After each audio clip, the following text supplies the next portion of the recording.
नमस्कार दोस्तों, सार्थक क्लासेस पे आपका स्वागत है। आज मैं आप लोगों के लिए पुनः महत्वपूर्ण प्रश्नों का संग्रह लेके आया हूँ। ये प्रश्न या तो किसी प्रतियोगी परीक्षाओं में पूछे गए हैं या ऐसे प्रश्नों का संकलन है जो प्रतियोगी परीक्षाओं में आ सकते हैं। इसलिए दोस्तों, आप वीडियो को पूरा देखिएगा, जिससे वीडियो को लाने का उद्देश्य मेरा सार्थक सिद्ध हो सके। ये प्रश्न आप छोटी से छोटी परीक्षाएँ, एसएससी की हो, जीडी की हो, आर्मी जीडी की हो, या आप सीजीएल की तैयारी कर रहे हैं, उनके लिए भी ये सार्थक सिद्ध हो सकता है। इसलिए दोस्तों, प्लीज़ वीडियो को पूरा देखिएगा। चलते हैं आज के प्रश्नों की तरफ। पहला प्रश्न, विधवा पुनर्विवाह अधिनियम कब पारित हुआ था? तो 25 जुलाई 1856 में। इस समय भारत का जो गवर्नर जनरल थे लॉर्ड डलहौजी, उन्हीं के समय में ये पारित हुआ था। अगला प्रश्न, वंदे मातरम के गाने का समय कितना है? तो 1 मिनट 5 सेकेंड। वंदे मातरम की रचना किसने की है? तो बंकिम चंद्र चटर्जी ने की है। आनंद मठ से ये लिया गया, उनके उपन्यास से। चलिए अगला प्रश्न, प्रायद्वीपीय भारत में की कौन सी नदियाँ डेल्टा का निर्माण नहीं करती हैं? तो नर्मदा और ताप्ती। और इसका कारण ये है कि इनका तीव्र ढाल होने के चलते पानी जो है तेज़ी से समुद्र में चला जाता है, डेल्टा का निर्माण नहीं कर पाती हैं ये। इनके डेल्टा को एंच्यूरी के नाम से जाना जाता है, तो डेल्टा का निर्माण ना करके एंच्यूरी का निर्माण करती हैं। और अगला प्रश्न, इंद्रावती किस नदी की सहायक नदी है? तो गोदावरी की सहायक नदी है। और गोदावरी की अन्य सहायक नदियाँ जो हैं प्राणहिता, पैनगंगा, वैनगंगा, वर्धा, प्रवदा, मानेर, पूर्णा आदि, ये सब जो है गोदावरी की सहायक नदियाँ हैं। अगला प्रश्न, पोचमपाद परियोजना किस नदी पर स्थापित है या स्थापित की गई है? तो गोदावरी नदी पर। अगला प्रश्न, भारत में टीन का अधिकांश उत्पादन किस राज्य में होता है? तो छत्तीसगढ़ में होता है। अगला प्रश्न, भारत का मैनचेस्टर कहा जाता है? तो अहमदाबाद को। तो ऐसा क्यों कहा जाता है, इसके बारे में जान लीजिए। तो सूती वस्त्र उद्योग का यह प्रमुख केंद्र है, इसी कारण से अहमदाबाद को जो है भारत का मैनचेस्टर कहा जाता है। इसे पूर्व का बोस्टन भी कहा जाता है। मैनचेस्टर शहर जो है इस समय ब्रिटेन में है और बोस्टन जो है यूएसए में है। ये सूती वस्त्र के लिए ये शहर फेमस है वर्ल्ड में। और अगला प्रश्न, किन भारतीय राज्यों की सीमा भूटान से लगती है? तो 4 राज्यों की सीमा जो है भूटान से लगती है, सिक्किम, पश्चिम बंगाल, असम और अरुणाचल प्रदेश। और ये अगर ये पूछ दे कि भूटान के साथ भारत की कितनी किलोमीटर की सीमा लगती है, तो 699 किलोमीटर की सीमा लगती है। और सबसे ज़्यादा सीमा जो है लगती है असम के साथ। चलिए अगला प्रश्न, अजंता की गुफाएं किस राज्य में स्थित हैं? तो महाराष्ट्र राज्य में स्थित है। महाराष्ट्र के औरंगाबाद जिले में ये गुफाएं हैं स्थित। अगला प्रश्न, सहरिया जनजाति का संबंध मुख्यतः किस राज्य से है? तो ये मध्य प्रदेश में पाई जाने वाली जनजाति है। इसके अलावा ये राजस्थान और बिहार और छत्तीसगढ़ के कुछ एरियो में भी पाई जाती है। अगला प्रश्न, केसर कृषि के लिए कौन सी मिट्टी उपयुक्त है, सबसे ज़्यादा उपयुक्त है? तो दोमट मिट्टी। और केसर की खेती जो है कश्मीर के पुलवामा ज़िले के पमोर क्षेत्र में की जाती है, इसको भी ध्यान दीजिएगा। अगला प्रश्न, बराक नदी किसकी सहायक नदी है? तो ब्रह्मपुत्र की सहायक नदी है। बराक नदी मणिपुर, मिजोरम, नागालैंड से होकर बांग्लादेश में ब्रह्मपुत्र से मिलती है। अगला प्रश्न, विधि के सम्यक प्रक्रिया का सिद्धांत किस अनुच्छेद में स्थित है? तो अनुच्छेद 21 में। और ये हमारे संविधान में जो है यूएसए से लिया गया है। अगला प्रश्न, वर्तमान लोकसभा में प्रत्येक राज्य के लिए स्थानों का आवंटन आधारित है। तो 1971 की जनगणना के आधार पे लोकसभा में जो सीटें हैं उसका निर्धारण किया गया है। और आर्टिकल 82 में इसका वर्णन है और 2026 तक ये रहेगा। अगला प्रश्न, किस अनुच्छेद के अंतर्गत संसद में सदस्यों को विशेषाधिकार प्राप्त है? तो आर्टिकल 105 में के अनुसार विशेषाधिकार प्राप्त है। अगला प्रश्न, 11वीं अनुसूची किस संविधान संशोधन द्वारा जोड़ी गई? तो 73वां संविधान संशोधन द्वारा जोड़ा गया। और उसमें है क्या? पंचायती राज व्यवस्था। 1993 में इसको जोड़ा गया था। और अगला प्रश्न, भारत में चलित न्यायालय का सूत्रपात किसने किया? तो डॉक्टर APJ अब्दुल कलाम। अगला प्रश्न, लोकसभा में प्रत्याशी की जमानत जब्त की स्थितियों में क्या होती है? तो वैध जमानत मतलब कब होती है? तो जितना मत पड़ा रहता है अगर उसका 1/6 भाग वो अगर नहीं पाता है प्रत्याशी कोई, तो उसका जो है जमानत जब्त हो जाती है।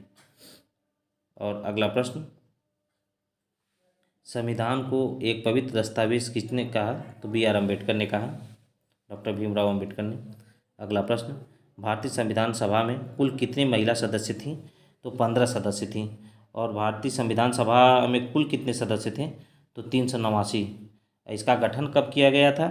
तो 9 दिसंबर 1946 को। और इसके अस्थायी अध्यक्ष जो थे राजेंद्र प्रसाद थे। चलिए अगला प्रश्न, किस एक अधिनियम में भारत के संघीय शासन की व्यवस्था की गई? तो भारत शासन अधिनियम 1935 में।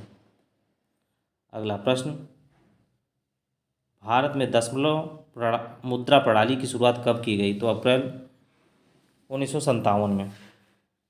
अगला प्रश्न, गोल्डन हैंडशेक शब्द किससे संबंधित है? स्वैच्छिक सेवानिवृत्ति योजना से। ये योजना जो है 1991 में लाई गई थी, जब उदारीकरण का भारत में प्रयोग किया गया था। और अगला प्रश्न, वाणिज्य के किस पहलू में से बुल एंड बियर संबंधित है? स्टॉक एक्सचेंज से। बुल जो है तेजी को प्रदर्शित करता है और बियर जो है मंदी को, इसको भी ध्यान दीजिएगा। अगला प्रश्न, भारतीय अर्थव्यवस्था में कोर सेक्टर के अंतर्गत कौन कौन से उद्योग हैं? मतलब आधारभूत उद्योग कौन कौन से हैं? तो बिजली, इस्पात, रिफाइनरी उत्पाद, कच्चा तेल, कोयला, सीमेंट, प्राकृतिक गैस एवं उर्वरक, ये सब जो हैं वो आधारभूत उद्योग हैं। 8 क्षेत्र हैं जिनको कोर सेक्टर माना जाता है। अगला प्रश्न, महावीर एवं बुद्ध ने किसके शासनकाल में उपदेश दिए? तो बिंबिसार के शासनकाल में। अगला प्रश्न, हड़प्पाकालीन स्थल आलमगीरपुर किस राज्य में स्थित है? उत्तर प्रदेश में स्थित है। और अगला प्रश्न, किन किन मुगल शासकों ने स्वयं की अपनी आत्मकथा लिखी है? तो बाबर और जहांगीर ने अपनी स्वयं की आत्मकथा लिखी है।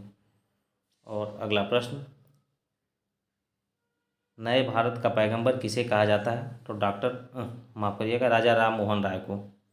राजा राम मोहन राय को भारत का पुनर्जागरण का अग्रदूत भी कहा जाता है। इन्होंने ब्रह्म समाज का स्थापना जो है 1828 में की थी। अगला प्रश्न, अजमेर में 2.5 दिन का झोपड़ा मस्जिद का निर्माण किसने किया है? कुतुबुद्दीन ऐबक ने। और कुतुबुद्दीन ऐबक के द्वारा और निर्माण क्या क्या किया गया था? कुहवत उल इस्लाम मस्जिद जो भारत की पहली मस्जिद भी मानी जाती है, उसका निर्माण दिल्ली में करवाया था इसने। कुतुब मीनार का निर्माण दिल्ली में करवाया था। चलिए अगला प्रश्न, इब्न बतूता किसके शासनकाल में भारत आया था? तो मोहम्मद बिन तुगलक के शासनकाल में। ये मोरक्को का निवासी था। अरेला नामक पुस्तक में इसका वर्णन मिलती है उसके भारत आने का, और अरेला के लेखक भी इब्न बतूता है। और अगला प्रश्न, भारत में अस्थायी स्वशासन का जनक किसे कहा जाता है? तो लॉर्ड रिपन को। रिपन 1882 में अस्थायी स्वशासन लागू किया गया था भारत में। अगर पूछ दे भारत में नागरिक सेवा का जनक कौन है? तो लॉर्ड कॉर्नवालिस, इसको भी ध्यान दीजिएगा। अगला प्रश्न, सरहिंद का युद्ध कब हुआ था? तो 1555 में। जिससे सरहिंद का युद्ध किसके किसके बीच हुआ था? तो हुमायूं और सिकंदर सूरी के बीच में हुआ था, जिसमें हुमायूं विजयी हुआ था। अगला प्रश्न, पंचतंत्र का फारसी अनुवाद किस कृति के रूप में हुई है? तो अनवर ए सुहेली के रूप में हुई है। इसके लेखक जो है, इसके अनुवादक जो हैं हुसैन इब्न अली बैज। अगला प्रश्न, CRPF का गठन कब किया गया? तो 27 जुलाई 1939 को। अगला प्रश्न, किस मुगल बादशाह द्वारा निजाम उल मुल्क की उपाधि प्रदान की गई? किसे निजाम उल मुल्क की उपाधि प्रदान की गई, ये पूछ रहा है। तो चिनक्लिज खां जो है हैदराबाद का निजाम था, इसने यही हैदराबाद राज्य की स्थापना की थी। हैदराबाद की स्थापना। और 1724 में इसने स्वतंत्र हैदराबाद राज्य को बनाया था, मुगलों से अलग होकर। अगला प्रश्न, नवजीवन समाचार पत्र के संपादक कौन थे? तो महात्मा गांधी थे। इसका संपादन हिंदी और गुजराती भाषा में होता था। हरिजन पत्रिका के संपादक भी महात्मा गांधी थे, इसको भी ध्यान दीजिएगा। अगला प्रश्न, वेनेजुएला की राजधानी कहाँ स्थित है? कहाँ है? तो काराकास में। वेनेजुएला जो है दक्षिण अमेरिका महादेश का एक देश है, जो ओरिनिको नदी के किनारे बसा हुआ ये शहर है जो काराकास है। अगला प्रश्न, 38वें समांतर रेखा किन दो देशों के मध्य में स्थित है? तो दक्षिण कोरिया और उत्तर कोरिया के मध्य। अगला प्रश्न, नवजात शिशु की 3 माह तक आयु के अध्ययन को क्या कहते हैं? तो नियोनेटोलॉजी। अगला प्रश्न, ट्रोकोमा एवं ग्लूकोमा बीमारी किस अंग से संबंधित है? तो आँख से संबंधित है। अगला प्रश्न, AB वर्ग का व्यक्ति किसे अपना रक्तदान कर सकता है? तो केवल AB को कर सकता है। ये सबसे वो रक्त ले सकता है लेकिन रक्त बस AB को दे सकता है। अगला प्रश्न, मानव शरीर में संक्रमण को प्रसार को रोकने में कौन सा विटामिन सहायक होता है? तो विटामिन ए। और विटामिन ए का रासायनिक नाम क्या होता है? रेटिनॉल। और अगला प्रश्न, जल क्या है? यौगिक है ये। और अगला प्रश्न, द्रव चलित मशीन किस सिद्धांत पर कार्य करती है? तो पास्कल के सिद्धांत पे। तो पास्कल का सिद्धांत क्या होता है? पास्कल का सिद्धांत का मुख्यतः यह था कि स्वतंत्र द्रव जो होता है सभी दिशाओं में समान बल लगाता है या समान दबाव बनाता है, यही पास्कल का सिद्धांत है। अगला प्रश्न, सूर्य के चारों ओर घूमने वाले पृथ्वी के लिए कौन सा बल जिम्मेदार है? तो गुरुत्वाकर्षण बल जिम्मेदार है, जो पृथ्वी के लिए 9.8 मीटर प्रति स्क्वायर है। और अगला प्रश्न, सर CV रमन को कब नोबेल पुरस्कार दिया गया? तो 1930 में। और किस लिए दिया गया? तो प्रकाश प्रकीर्णन के प्रयोग के लिए इनको दिया गया था। अगला प्रश्न, मस्तिष्क का कौन सा भाग शरीर का तापमान नियंत्रित करता है? तो हाइपोथैलेमस।